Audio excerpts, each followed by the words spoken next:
In today's video, I'm going to teach you how to use Gemini to make phone calls. First, open the Gemini app on your device. Give it a moment to load on the home screen. We're going to make a couple of quick adjustments so Gemini can recognize your contacts and place calls smoothly. Next, head into Settings.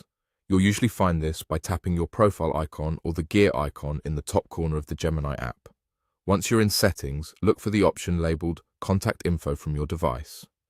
Open that and you'll see a switch to save contact info from your device. Turn this on. This allows Gemini to securely access the names and numbers already saved on your phone so it can match who you want to call with the correct entry.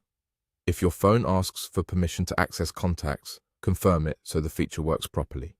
You can always come back here later to turn it off if you change your mind, but keeping it on is what lets Gemini find the right person when you say who to call. Now, go back to the main settings screen inside Gemini. Find and select Digital Assistant. Here, make sure Gemini is selected as your digital assistant.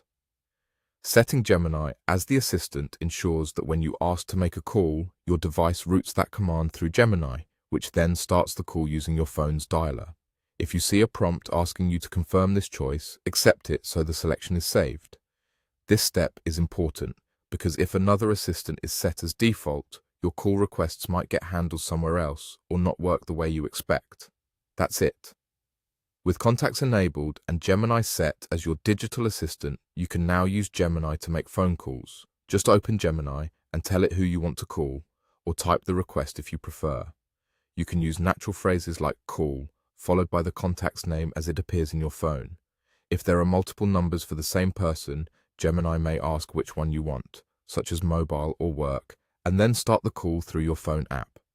If you notice that a contact isn't showing up, double-check that the contact is saved on your device and that the Save Contact Info toggle is still on. Also make sure Gemini remains selected as your digital assistant. You're all set to place calls with Gemini quickly and hands-free. Thanks for watching, and enjoy a faster way to reach the people you need.